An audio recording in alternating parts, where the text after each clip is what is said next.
Hello दोस्तों, स्वागत है आपका हमारे इस चैनल पर।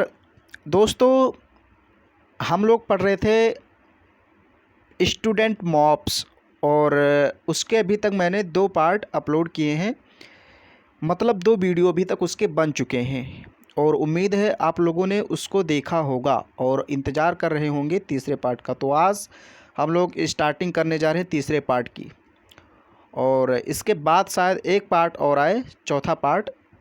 उसके बाद ये चैप्टर कंप्लीट हो जाएगा। उसके बाद हम लोग पढ़ेंगे बैक टू द डेस्क।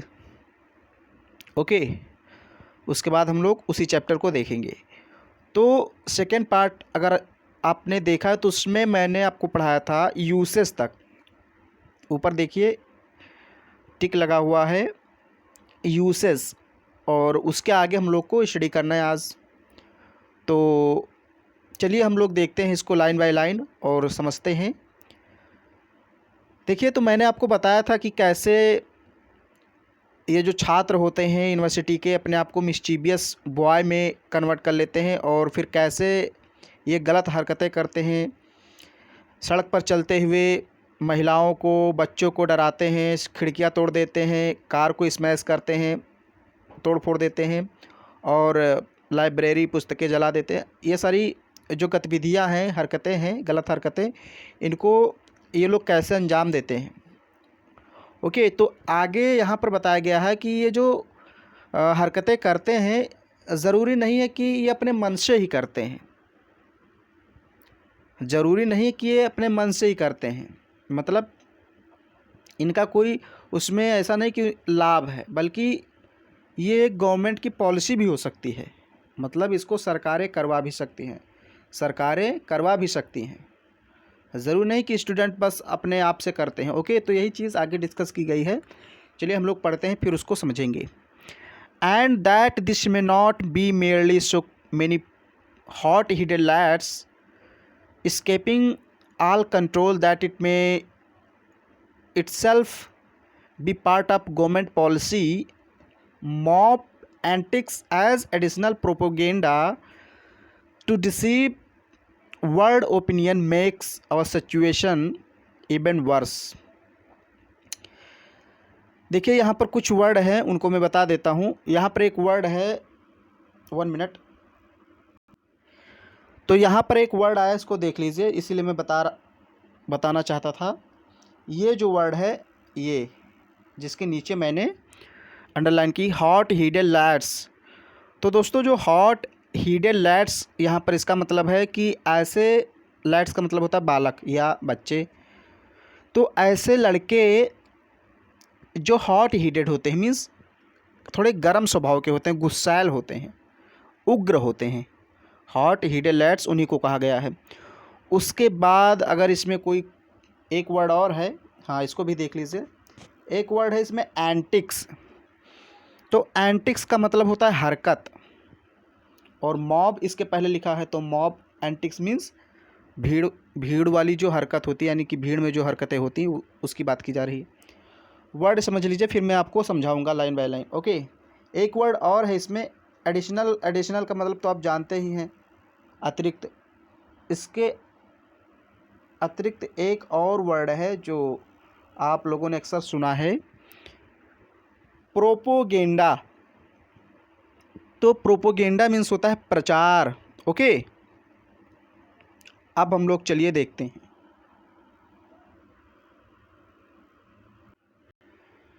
तो कह रहा एंड और that this may not be merely so many hot headed lads.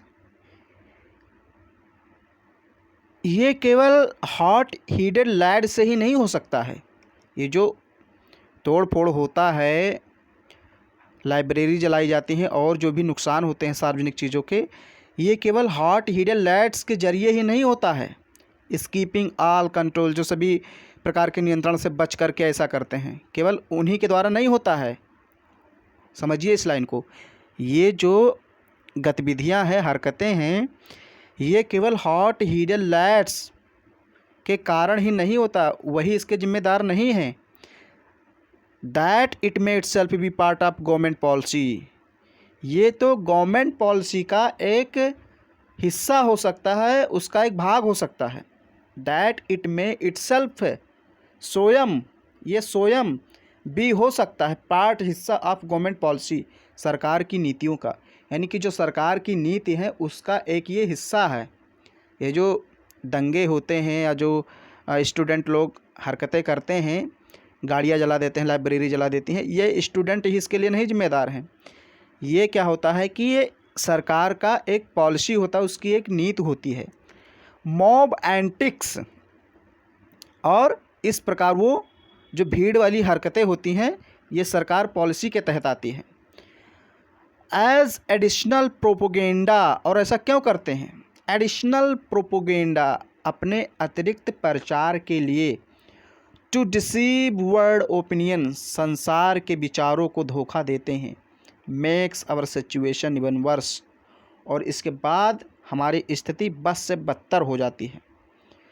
देखिए, अगर आप इसका एक एग्जैक्ट मीनिंग निकालेंगे तो फिर दूसरा मीनिंग निकलेगा। इसको आपको इसमें जो निहित अर्थ है उसको समझना पड़ेगा। प्रत्येक वर्ड का अगर आप मीनिंग निकालेंगे तो अलग अलग मीनिंग निकलेगा। ओके, इसको मिला करके आपको पढ़ना पड़ेगा। आप एक बार फिर से समझ लीजिए कि ये जो हरकतें होती हैं, तोड़फोड़ होता है, इसके पीछे स्टूडेंट ही नहीं जिम्मेदार हैं, ये सरकार की नीतियाँ भी हो सकती हैं। यानी सरकार की जो नीति है उसका एक हिस्सा हो सकता है। अब ऐसा सरकार इसलिए करती है ताकि अपना प्रचार कर सके। मान लीजिए कोई पार्टी सरकार में है तो जो विपक्ष में होते हैं वो इस प्रकार के दंगे करवाते हैं स्टूडेंट के द्वारा, उन्हें रेंट पर, पैसे पर, कुछ करके भाड़े पर ला करके उनसे ऐसे कार्य करवाते हैं ताकि अपना प्रचार कर सकें, और जो विपक्ष वाली सरकार है यानी कि सामने जो सरकार है उस पर एक प्रकार से उसको बदनाम कर सकें। मतलब अब जो पार्टियां हैं एक दूसरे पर ऐसे ही आरोप लगाती हैं कि आपके सरकार में ये दंगा हुआ, आपके सरकार में ये हुआ, तो इससे क्या होता है, अपना प्रचार करते हैं और दूसरे को बदनाम करते हैं। ओके, और इसमें हालत किसकी ख़राब होती है? हालत किसकी ख़राब होती है? जनता की। Makes our situation even worse, और हमारी हालत, हमारी सिचुएशन, स्थिति बद से बदतर हो जाती है और ख़राब हो जाती है। ओके, आगे देखिए, it is as if we were all compelled to exist now in a sinister circus. एक वर्ड यहाँ पर आया, सिनिस्टर। सिनिस्टर मीन्स होता है, आप कह सकते हैं कि भयावह, यानी कि बहुत ही विकट स्थिति, भयावह, डरावना। और सर्कस मीन्स आप जानते हैं सर्कस।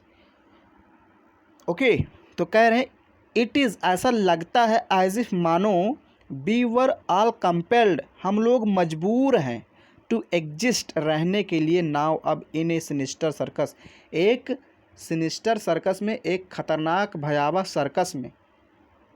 ऐसा लगता है, सर्कस मीन्स यहाँ पर इस समाज में, ये जो खतरनाक समाज है, ऐसा लगता है कि अब हम लोग को मजबूर किया जा रहा है। नो डाउट, कोई संदेह नहीं है, government have always been dishonest and hypocritical, कि सरकार हमेशा बेईमान और हाइपोक्रिटिकल रही है। हाइपोक्रिटिकल मीन्स यहाँ पर, इसको देख लीजिए वर्ड, एक और नया वर्ड मिल गया आपको, सॉरी। हाइपोक्रिटिकल मीन्स होता है पाखंडी। तो इसमें कोई संदेह नहीं है कि सरकार हमेशा से बेईमान और पाखंडी रही है, इसमें कोई संदेह ही नहीं है। No doubt governments have always been dishonest and hypocritical, but लेकिन नाउ इट इज़ बिगिनिंग, अभी तो ये शुरुआत है, टू लुक, देखो आगे, एज पावर मेनिया, ये जो पावर मेनिया है, शक्ति उन्माद है, यानी कि ये जो सरकार की शक्ति है, इज़ रेडी टू डिस्ट्रॉय, ये तैयार है नष्ट करने के लिए, those long accepted forms and civilities, उन महान परंपराओं और सभ्यताओं को, that makes international relation possible, जो अंतर्राष्ट्रीय समझौतों को, संबंधों को संभव बनाती है। यानी कि ये जो सरकार है अगर इस प्रकार की हरकतें करती है स्टूडेंट के ज़रिए, या इस प्रकार की हरकतें करवाती है, तो इससे क्या होगा कि हमारा जो संबंध है दूसरे देशों से, मतलब जो हमारी सभ्यताएं हैं, सभ्यताओं के द्वारा ही तो एक दूसरे देश से जुड़े होते हैं हम लोग। तो ये ऐसा करके क्या करते हैं, हमारी सभ्यताओं को नष्ट करते हैं, और इस प्रकार जो हमारा इंटरनेशनल रिलेशन है वो धीरे धीरे समाप्त होता जा रहा है, नष्ट होता जा रहा है। ओके, तो ये तो अभी शुरुआत है। पावर मेनिया मीन्स, यहाँ पर मेनिया मीन्स होता है किसी चीज़ की बहुत ज़्यादा एक उन्माद, नशा चढ़ जाना। जैसे मान लीजिए आपके पास बहुत ज़्यादा शक्ति हो गई तो आप घमंडी हो जाएंगे, एक प्रकार से नशा चढ़ जाएगा आपको। बहुत ज़्यादा पैसा हो गया तो उसे कहते हैं उन्माद, हिंदी में मेनिया को हिंदी में कहते हैं उन्माद। तो पावर मेनिया मीन्स शक्ति उन्माद, यानी कि सरकार अपने आप को एक बहुत शक्तिशाली चीज़ समझने लगती है, और फिर वो सारे प्रकार के जो हमारे फॉर्म्सिबिलिटीज़ हैं, यानी कि जो भी हमारी परंपराएं हैं, सभ्यताएं हैं, उनको क्या करते हैं, नष्ट कर देते हैं। और जब परंपराएं नष्ट होती हैं तो वो क्या होता है कि जो हमारा इंटरनेशनल रिलेशन है वो थोड़ा सा ख़राब हो जाता है। अब देखिए आगे क्या होता है। The time may soon come when ambassadors will have to move around in tanks. कह रहे हैं कि वो समय जल्दी आ सकता है। द टाइम में सून कम, वो समय जल्दी आ सकता है, व्हेन, जब ambassadors will have to move around in tanks, जब राजदूतों को टैंक में रहना पड़ेगा। जैसे मैंने पिछले वाले वीडियो में एम्बेसडर्स के बारे में बात की थी कि राजदूतों के आवासों पर हमला हो जाता है। तो अगर ऐसी ही हरकतें होती रहीं तो वो समय जल्दी आ जाएगा जब एम्बेसडर्स को, यानी राजदूतों को टैंकों में रहना पड़ेगा। टैंक आप कह सकते हैं एक प्रकार का घेरा हो सकता है। जैसे मान लीजिए वो किसी भी प्रकार का कोई कांच का घेरा हो गया। अब कांच के घेरे में नहीं रहेंगे, मतलब टैंक इन द सेंस आप यहाँ पर है कि उनको चारों तरफ से घेर दिया जाएगा, बाउंड्री लगा दी जाएगी, एकदम बंद कर दिया जाएगा। ओके, एकदम उनको बंद कर दिया जाएगा, क्योंकि उन्हें इतना खतरा उत्पन्न हो जाएगा, उनके लिए बाहर निकल ही नहीं सकते वो। तो वो समय जल्दी आ जाएगा कि एम्बेसडर, राजदूतों को टैंक में रहना पड़ेगा। And embassies and consulates will have to be fortified and abandoned. और जो राजदूत हैं या फिर जो वाणिज्य राजदूत हैं, इनको भी फोर्टिफाइड कर दिया जाएगा, मीन्स किलेबंदी कर दी जाएगी। मतलब इनको एक प्रकार से किले में बंद कर दिया जाएगा, चारों तरफ सैनिक लगा दिए जाएंगे, बहुत ज़्यादा सैनिक। फोर्टिफाइड मीन्स यहाँ पर ऐसा नहीं राजा महाराजा जो की तरह सैनिक लगा दिए जाएंगे, बट क्या हो जाए, उनकी सुरक्षा बहुत ज़्यादा बढ़ानी पड़ेगी। अबेंडेंड, या तो फिर वो त्यागपत्र दे देंगे, अपना छोड़ देंगे। मतलब आने वाले समय में अगर ऐसी हरकतें होती रहीं तो जो देश विदेश में राजदूत रहते हैं, वाणिज्य राजदूत रहते हैं, इनके लिए बहुत खतरा उत्पन्न हो जाएगा और इन पर हमले होने के चांस बढ़ जाएंगे। तो इनकी सुरक्षा बहुत ज़्यादा कड़ी करनी पड़ेगी। And perhaps students on admittance will be given machine guns and flame throwers. और फिर इनको जो स्टूडेंट हैं, अगर ऐसी हरकतें होती रही तो आने वाले समय में स्टूडेंट को जब ये प्रवेश करेंगे कॉलेज में, एडमिटेंस मीन्स प्रवेश, जब ये प्रवेश करेंगे कॉलेज में तो इनको क्या दिया जाएगा, मशीन गन्स। ये मशीन गन लेकर आएंगे। फ्लेम थ्रोवर्स, और जो आग लगाने वाला होता है, जो जैसे पहले के समय डाकू लोग एक हाथ में लेकर चलते थे, आग वाग लगा देते थे, तो वो फ्लेम थ्रोवर से लेकर चलेंगे। ओके, अगर ऐसी हरकतें होती रहीं, ऐसी सिचुएशन बनी रही तो आगे स्थिति बहुत ख़राब हो जाएगी। और ये जो स्टूडेंट हैं ये मशीन गन लेकर चलेंगे और फ्लेम थ्रोवर्स। ओके, कह रहे there is something else just as bad, perhaps even worse, and evidence of it is supplied to us by TV cameras and mics. There is something else, कुछ है, कुछ तो है ऐसा, जस्ट एज बैड, जो बुरा है, परहैप्स इवन वर्स, और शायद बहुत बुरा है। कुछ तो है जो बुरा है और शायद बहुत बुरा है। एंड एविडेंस ऑफ इट, और इसका सबूत साक्ष्य, इज एम्पली सप्लाइड, हमें मिलता है। सप्लाइड का मतलब सप्लाई किया जाता है, मिलता है, टू अस, हमें, by TV cameras and mics, TV camera के द्वारा और माइक के द्वारा। यानी कि ये जो चीज़ है जिसके द्वारा ये हरकतें होती हैं, इसकी सूचना, इसका साक्ष्य हम कहाँ जान पाते हैं, मीडिया के माध्यम से। टीवी, कैमरा, माइक्स हो गया। तो कुछ तो ऐसा है जो बहुत बुरा है और शायद बहुत ज़्यादा बुरा है। और ये चीज़ हमको कहाँ से मिलती है, इसका सबूत हमें कहाँ से मिलता है? टीवी, कैमरा और माइक के माध्यम से। What we see in these students faces illuminated by burning cars and bonfires of books. What we see, जो कुछ भी हम देखते हैं इन दीज स्टूडेंट, इन छात्रों में, वो क्या होता है? फेसेस, इनके चेहरे। टीवी में हमें क्या दिखाई देता है? टीवी में हमें क्या दिखाई देता है? रात को जब हम बैठते हैं टीवी न्यूज़ खोलते हैं तो क्या देखते हैं? स्टूडेंट के चेहरे, illuminated by burning cars, और जलती हुई कारें, एंड bonfires of books, जलती हुई किताबें, यही सब हम देखते हैं। लेकिन is not the glow of political enthusiasm, ये राजनीतिक उत्साह का झलक नहीं है।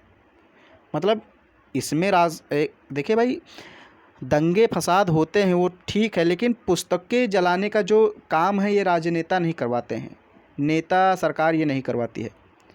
तो ये पॉलिटिकल इंथ्यूजियाज्म का झलक नहीं है। It is not the glow of political enthusiasm but a frenzied delight in destruction, बल्कि ये बर्बादी में एक क्रोधपूर्ण आनंद है। बर्बादी में क्रोधपूर्ण आनंद क्या होता है? मतलब जब बर्बादी होती है तो बच्चों को, स्टूडेंट को, जो ये बर्बादी करते हैं उनको मज़ा आता है, क्योंकि क्रोध में क्रोधित होकर जलाते हैं, और क्रोधित होकर जब जलाते हैं, डिस्ट्रक्शन करते हैं, तो उनको मज़ा आता है, आनंद आता है।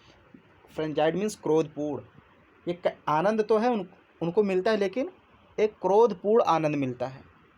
मतलब क्रोध से वो जला देते हैं, डिस्ट्रक्शन कर देते हैं, उसके बाद उनको जो आनंद मिलता है उसे कहते हैं क्रोधपूर्ण आनंद। तो ये पॉलिटिकल इंथुसियाज्म का ग्लो नहीं है, ये तो एक आनंद है जो उनको विध्वंसकारी कार्य को करने में आता है।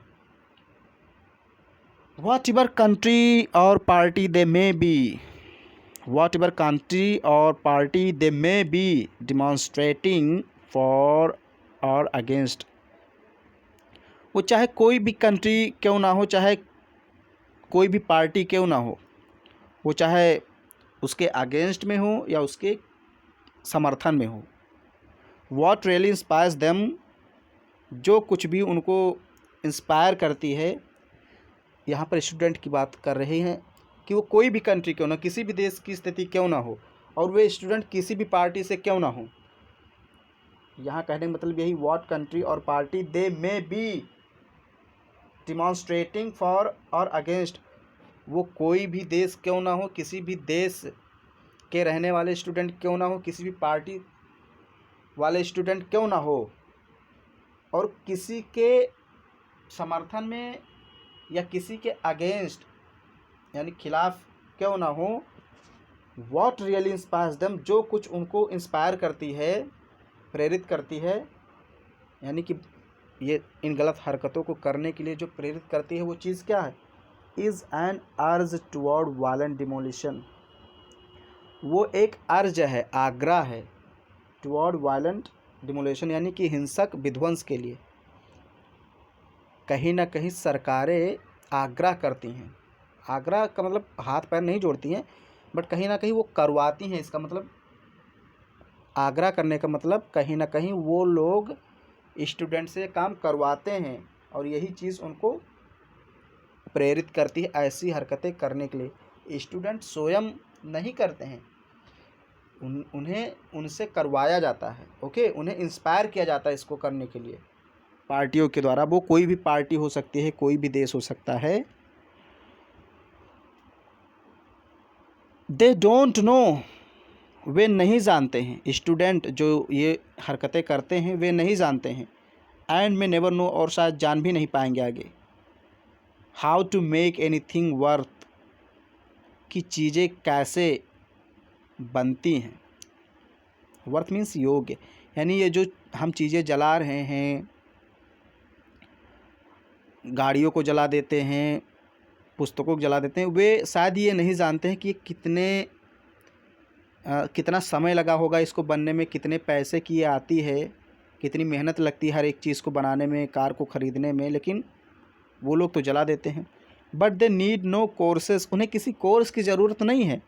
ऑन रैकिंग, रैकिंग मतलब बर्बाद करने की, यानी कि जो बर्बाद करते हैं इन चीज़ों को, उन्हें इसमें किसी कोर्स करने की ज़रूरत नहीं कि बहुत बड़ी पढ़ाई करनी है तभी वो बर्बाद करना जाने, ये तो अंडरस्टूड है, वो पहले से ही जानते हैं। एंड और एंड सॉरी एंड डिस्ट्रॉइंग और नष्ट करने की, यानी कि बर्बाद करने की, किसी चीज़ को नष्ट करने की के लिए उनको किसी कोर्स की ज़रूरत नहीं है। ओके, कुछ पढ़ने लिखने की ज़रूरत नहीं, वो तो ये स्वयं जानते ही हैं कैसे बर्बाद करना है, कैसे तोड़ना फोड़ना है, इसके लिए उन्हें किसी कोर्स की ज़रूरत नहीं है। अब आगे लाइन बहुत अच्छी है, देखिए। If degrees were given in window smashing, car overturning, furniture firing, they would all have them with honours. कह रहे हैं ये डिग्री दी जाए, इफ़ डिग्री वर गिवन, ये डिग्री दी जाए किसमें, विंडो स्मैशिंग, खिड़कियों को तोड़ने में, कारों को पलटने में, कार ओवरटर्निंग मीन्स कारों को पलटने में, फर्नीचर फायरिंग, फर्नीचर को जलाने में, यानी कि जो लकड़ी के सामान उनको जलाने में, अगर इन सारी चीज़ों में डिग्री बांटी जाए, they would all have them with honours, तो वो लोग ऑनर के साथ पास होंगे। स्टूडेंट, ऐसे स्टूडेंट ऑनर के साथ पास होंगे, बड़े सम्मान के साथ, अच्छे रैंक के साथ पास होंगे इसमें, कारों को पलटने में, विंडो को तोड़ने में, फर्नीचर को जलाने में, इसमें ये प्रथम रैंक लाएंगे, पहला स्थान लाएंगे। दे में still be weak in science and the arts, विज्ञान के क्षेत्र में, कला के क्षेत्र में कमज़ोर हो सकते हैं। मेडिसिन एंड द लॉ, कानून के क्षेत्र में, दवाओं के क्षेत्र में ये कमज़ोर हो सकते हैं।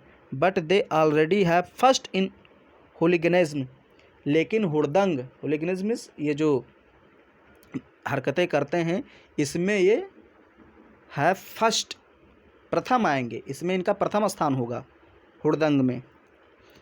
आई डाउट, मुझे संदेह है, if someone of them even know which side they are shooting for, कि इसमें से शायद ही ऐसा कोई हो जो ये जानता हो कि वो किस लिए चिल्ला रहा है। जैसे आपने देखा होगा इस बार पिछले वर्ष कई ऐसे आंदोलन हुए, हम कहें कि दिल्ली में बहुत सारा हुआ, उसका मैं नाम नहीं लेना चाहूँगा, तो उनको ये भी नहीं पता हुआ कि हम क्यों चिल्ला रहे हैं, हम किसकी मांग कर रहे हैं।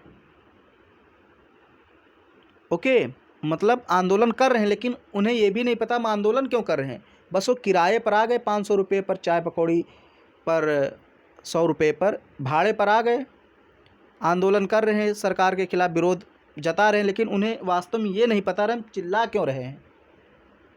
वही कह रहा है, आई डाउट, मुझे संदेह, इफ़ समवन ऑफ देम, कि उनमें से कोई, इवन नो, शायद ये भी जानता हो, which side they are shouting for, कि किस साइड से वो चिल्ला रहे हैं, मीन्स किस लिए वो चिल्ला रहे हैं। Their minds having abandoned the intricate and tedious arguments of politics, राजनीति के थकाऊ और intricate and tedious arguments of politics, यानी राजनीति के थकाऊ और इंट्रिकेट मीन्स आप कह सकते हैं कठिन, तो इंट्रिकेट और टेडियस आर्गूमेंट्स, राजनीति के थकाऊ और कठिन, आर्गूमेंट्स का मतलब तर्क या बहस, इससे उनका माइंड अबेंडेंड है, त्यागा हुआ है, मीन्स इसमें उनका माइंड नहीं काम करता कि इसमें राजनेता हमको कैसे फंसा रहे हैं। ओके, इसमें उनका दिमाग नहीं काम कर रहा है स्टूडेंट का, उनका दिमाग कहाँ काम कर रहा है, एज दे जॉयफुली कंटम्पलेट, वे तो आनंद पूर्वक विचार करते हैं, the destruction of other people's property, दूसरे की प्रॉपर्टी को बर्बाद करने के बारे में। वो कहाँ दिमाग लगा है स्टूडेंट, राजनीति में क्या हो रहा है, कैसे हम लोग को फंसाया जा रहा है, इस पर तर्क वितर्क नहीं करते हैं। उनका दिमाग कहाँ लगा है, जॉयफुली कंटम्पलेट, कंटम्पलेट मीन्स विचार करते हैं, आनंद पूर्वक, जॉयफुली, द डिस्ट्रक्शन मीन्स बर्बादी ऑफ अदर पीपुल्स प्रॉपर्टी, दूसरे लोगों की प्रॉपर्टी यानी संपत्ति को बर्बाद करने में उनका मन लगा है, कि आज ये जलाए हैं इनका दुकान, कल उनका दुकान जलाएंगे, कल उनकी डेस्क बेंच तोड़ेंगे, कल उस कॉलेज की लाइब्रेरी, यही सब करना रहता है, यही सब ये सोचते रहते हैं। What sort of doctors and lawyers and chemists and teachers of language they will make, we cannot tell। वो किस प्रकार के डॉक्टर बनेंगे, वकील बनेंगे, केमिस्ट बनेंगे यानी रासायनिक, अध्यापक बनेंगे, मैं नहीं बता सकता। अब भाई जब ये हरकत कर रहे हैं तो कैसे डॉक्टर बनेंगे, कैसे वो टीचर बनेंगे, कैसे लॉयर बनेंगे, कैसे केमिस्ट बनेंगे, ये मैं नहीं बता सकता। But there should be no shortage of recruits, लेकिन भर्तियों की कमी नहीं होनी चाहिए। किसमें? विद डिग्रीज, डिग्री के साथ, फॉर डिमोलिशन स्क्वाड्स, यानी इस बर्बाद करने वाले दस्ते में, यानी कि जो बर्बाद करने वाली टुकड़ी है, ग्रुप है, स्क्वाड्स मीन्स दस्ता या ग्रुप, इसमें भर्तियों की कमी नहीं होनी चाहिए। एंड रैकिंग क्रूज, और जो तोड़ फोड़ करने वाले नए नए छात्र हैं, नए नए भर्तियां हैं, वो होती रहनी चाहिए। यानी कि इस ग्रुप में नए नए लड़के आते रहने चाहिए ताकि वो इस अंजाम को बढ़ाते रहें। ओके, कह रहे हैं कि वो किस प्रकार के बाद में डॉक्टर बनेंगे, किस प्रकार के टीचर बनेंगे, किस प्रकार के लॉयर बनेंगे, ये मुझे नहीं पता है, लेकिन नए नए भर्तियां होती रहनी चाहिए। किसमें? यानी इनके ग्रुप में, जो हुड़दंग करते हैं इनके ग्रुप में नई नई भर्तियां होती रहती हैं। ओके, सून देयर में appear on many campus those huge iron balls with which New York keeps knocking itself down. जल्दी ही आपको कैंपस में, यानी जो कॉलेज में प्रांगण होता है, उसमें आपको लोहे के बड़े बड़े बॉल देखने को मिलेंगे, जिसके द्वारा न्यूयॉर्क अपने आप को नॉक करेगा, खटखटाएगा, मीन्स अपने आप को धीरे धीरे डाउन फॉल की अवस्था में लाएगा, पतन की अवस्था में। कैसे? एट ए सिग्नल, एक ही सिग्नल पर, यानी एक ही संकेत पर, from the ministry of foreign affair, विदेश मंत्री के संकेत पर, आउट दे विल रोल, वे बड़े बड़े लोहे के जो गोले हैं वे रोल कर देंगे, बॉल हैं वो रोल कर देंगे। ऐसे मतलब, रोल का मतलब ऐसे एकदम तहस नहस कर देंगे। टू डिमोलिश एन एम्बेसी, वो जो राजदूतावास है उसको डिमोलिश कर देंगे। और to before it time for any evening seminar, बिना किसी सेमिनार, शाम के सेमिनार के पहले। देखिए यहाँ पर थोड़ा सा आपको समझने की ज़रूरत है। जैसे मान लीजिए कोई कॉलेज है, तो कह रहे हैं अगर ऐसी स्थिति बनी रही तो आने वाले समय में कॉलेजों में बड़े बड़े क्या लगाए जाएंगे? लोहे के गोले, लोहे के बॉल लगाए जाएंगे। और अगर कुछ थोड़ी सी गड़बड़ी हुई, दो देशों के बीच टकराव हुआ, तो जो फॉरेन मिनिस्टर हैं, विदेश मंत्री, वो तुरंत संकेत देंगे और वो जो बड़ा सा लोहे का गोला है वो तुरंत ऐसे लुढ़क जाएगा और एकदम पूरा तहस नहस कर देगा एम्बेसी जो है। ओके, तो एम्बेसी मीन्स आप कह सकते हैं जो राजदूतावास है उसको पूरा एकदम। और कब? It is time for any evening seminars, यानी सेमिनार्स के पहले। सेमिनार्स मीन्स कॉलेज में जो सेमिनार्स होता है उसके पहले ही। तो उम्मीद है दोस्तों थोड़ा सा आपको प्रॉब्लम हुआ होगा आज, क्योंकि ये लेसन थोड़ा सा, इसमें सेंटेंस अगर इसकी अलग अलग मीनिंग निकालेंगे आप तो अलग अलग निकलेगा, लेकिन इसको साथ में लेकर चलना पड़ता है। ओके, तो इसलिए एक दो बार इसको आप पढ़ेंगे तो आप अच्छी मीनिंग इसकी निकाल सकते हैं। उम्मीद है आपको ये पसंद आया होगा। तो वीडियो को लाइक कीजिए, शेयर कीजिए और हमारे चैनल को सब्सक्राइब कीजिए। इसके बाद शायद एक पार्ट और आए, उसके बाद ये लेसन कंप्लीट हो जाएगा। एक दो टॉपिक है जहाँ आपको समझ में नहीं आया होगा, उसको आप एक दो बार देखिए और ख़ुद से उसको पढ़ने की कोशिश कीजिए 2-3 बार, तो आपको समझ में आएगा। क्योंकि ये लेसन ही ऐसा है कुछ कि इसमें कुछ सेंटेंस ऐसे हैं जिसको समझाना थोड़ा सा मुश्किल हो जाता है। ओके।